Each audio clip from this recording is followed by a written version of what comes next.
ഞണ്ട് കൃഷിക്ക് 23 ലക്ഷം രൂപ വായ്പ തട്ടിപ്പ് നടന്നിരിക്കുന്നു. ഈ വാർത്ത വരുന്നത് വിഴിഞ്ഞത്ത് നിന്നാണ്.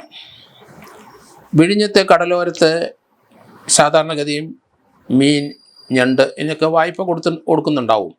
മീൻ പിടിക്കുന്നതിന് വലയ്ക്കൊക്കെ കൊടുക്കും. പക്ഷേ കൃഷി ചെയ്യാനായിട്ട് അവിടെ വായ്പ ഞണ്ട് കൃഷിക്ക് കൊടുത്തിട്ടുണ്ടെന്നാണ് അറിയുന്നത്. കാരണം ഞണ്ട് വിപണന മൂല്യമുള്ള സാധനം തന്നെയാണ്. ധാരാളം പേര് ഞണ്ട് ഇറച്ചി കഴിക്കും. പലരും കക്ക ഇറച്ചി കഴിക്കുന്ന നമുക്കറിയാം. അതുപോലെ തന്നെ ഈ പലരും നേരത്തെ വളരെ നാളും ഇപ്പോഴത് വ്യാപകമാണോ എന്നെനിക്കറിയില്ല, പലരും തവള ഇറച്ചി കഴിക്കുന്ന കാണാം. വളരെ രുചിയുള്ള ഒരു ഒരു ഒരു ഒരു മാംസം തന്നെയാണ് ഈ തവളയുടേതെന്ന് കഴിച്ചിട്ടുള്ളവർക്കറിയാം. പണ്ട് ഷാപ്പുകളിലൊക്കെ അത് ഇഷ്ടം പോലെ ലഭിക്കുമായിരുന്നു. ഇപ്പോൾ അത്രയും ലഭിക്കുന്നില്ല. പണ്ട് വയലിലൊക്കെ നമുക്കറിയാം, പെട്രോമാക്സ് കത്തിച്ച് വെച്ച് അവിടെ നിന്ന് ധാരാളം തവളകളെ പിടിക്കുന്നതൊക്കെ നമ്മൾ കണ്ടിട്ടുണ്ട്. ഇപ്പോൾ അത് ആ പിടുത്തം സ്വല്പം കുറവാണ്. പക്ഷേ ഞണ്ട് കൃഷിക്ക് വായ്പ കൊടുക്കുന്നുണ്ടെന്ന് ഇപ്പോഴാണ് മനസ്സിലാകുന്നത്. അത് വിഴിഞ്ഞത്തൊക്കെ കൊടുക്കുന്നു എന്ന് പറയുന്നത്. എന്തായാലും ആ വിഴിഞ്ഞത്തെ അവിടുത്തെ ഒരു ബാങ്കിൽ നിന്ന് 20 ലക്ഷം രൂപയുടെ ലോൺ എടുത്തിട്ടുണ്ട്. ഇതിന് പെരിങ്ങമലയിലുള്ള ഒരു സ്ത്രീയാണ് അവർക്ക് ലോണ് വാങ്ങിച്ചു കൊടുക്കാം. ഇഷ്ടം പോലെ ലോണ് ലഭിക്കുന്നുണ്ട്.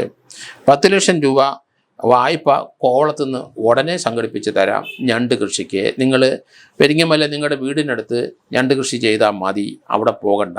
പക്ഷേ ലോണ് കിട്ടുന്നതിന് ആ ബാങ്കിൻ്റെ അടുത്തുള്ള ഒരു കട വാടകയ്ക്ക് എടുക്കണം.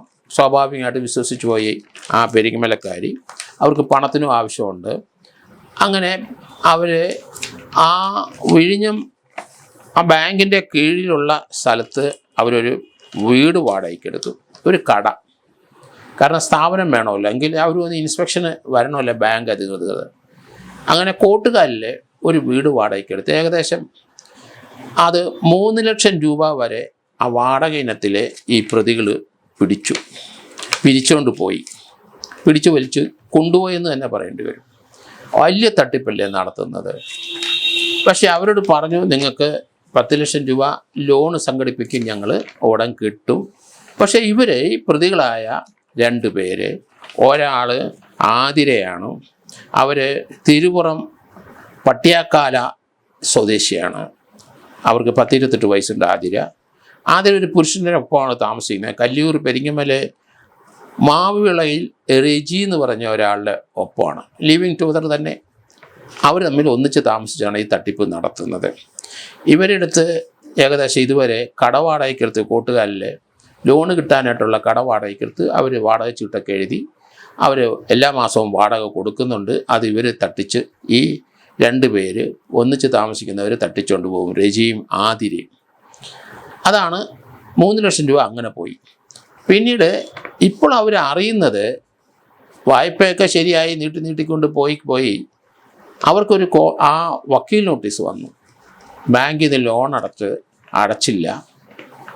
അവിടുന്ന് നോട്ടീസ് വന്നപ്പോഴാണ് ഇവർ അറിയുന്നത്. ബാങ്കിൽ പോയി നോക്കിക്കഴിഞ്ഞപ്പം ഏകദേശം 20 ലക്ഷം രൂപ ഇവരുടെ പേരിൽ അവർ വായ്പ കൊടുത്തിട്ടുണ്ട്.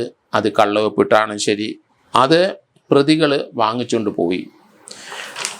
23 ലക്ഷം രൂപയുടെ ബാധ്യത വന്നിട്ടുണ്ട്. 20,80,358 രൂപയുടെ നോട്ടീസാണ് ബാങ്കിൽ നിന്ന് വന്നത്. അതുകൂടാതെ 3 ലക്ഷം രൂപ വാടക ഇനത്തിൽ അവിടെ ഒരു കടയുടെയോ ഒരു വീടിൻ്റെയോ വാടക, ഈ സ്ഥാപനത്തിൻ്റെ ഒരു വാടക ഇനത്തിലും ഇവർ കബളിപ്പിച്ചിട്ടുണ്ട്. എന്തായാലും പോലീസിൽ പരാതി കൊടുത്തു. ബാങ്കുകാരും സഹകരിക്കാനുണ്ടായിരിക്കാം. എന്തായാലും പോലീസിൽ കൊടുത്തു. വിഴിഞ്ഞം പോലീസ് കേസെടുത്തു. ആതിരയെയും ഈ റെജിയെയും വിഴിഞ്ഞം പോലീസ് അറസ്റ്റ് ചെയ്തു. റെജിക്ക് 33 വയസ്സുണ്ട്, പെരിങ്ങമലക്കാരനാണ്. ആതിരയ്ക്ക് തിരുപുറം പട്ടിയാക്കാലയിലാണ്, അവക്ക് 28 വയസ്സ്, ലിവിങ് ടുഗദറാണ്. ഇവരുടെ വീട് റെയ്ഡ് ചെയ്തു. ഇവർ വാടകയ്ക്ക് താമസിക്കുന്ന പോലീസ്.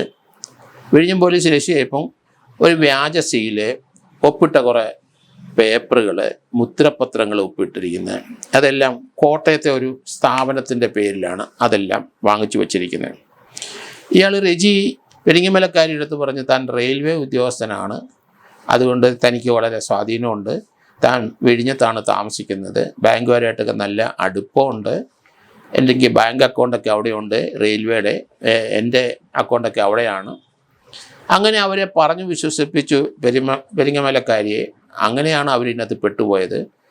അവർ സ്വാഭാവികമായിട്ടും എല്ലാവരും ഒരു സ്ഥാപനം വേണമല്ലോ ബാങ്കിൻ്റെ അതിർത്തിയിൽ, അതവർ അംഗീകരിച്ചു.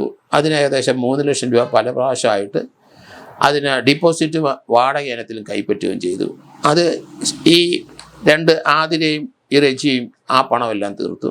പിന്നീടാണ് 21 ലക്ഷം അടുപ്പിച്ച് രൂപ ആ സാങ്ഷനായ പൈസയും ഇവർ കൈപ്പറ്റാതെ അവർ രണ്ടുപേരും അത് കള്ളവെപ്പിട്ട്, അല്ലെങ്കിൽ ഇവരുടെ കള്ളവെപ്പ് കൊണ്ട്, അല്ലെങ്കിൽ വേറെ ഏതെങ്കിലും സ്ത്രീകളെ കൊണ്ടുപോയി. എങ്ങനെയാണ് അത് പറ്റിച്ചതെന്ന് നമുക്കറിയത്തില്ല. പോലീസ് അതിലേക്ക് വരും. വിഴിഞ്ഞം പോലീസ് ഏതായാലും ഇവരെ രണ്ടുപേരെ അറസ്റ്റ് ചെയ്ത് റിമാൻഡ് ചെയ്തിട്ടുണ്ട്. ഇവരെ ഇനി കസ്റ്റഡി എടുക്കണം. ഞണ്ട് കൃഷിയെ പറ്റി നമ്മൾക്ക് ഇപ്പോഴാണ് ഒരു ബോധം വരുന്നത്. നമ്മൾ മലയാളികളുടെ തട്ടിപ്പൊക്കെ നമ്മൾ ധാരാളം കണ്ടിട്ടുണ്ട്.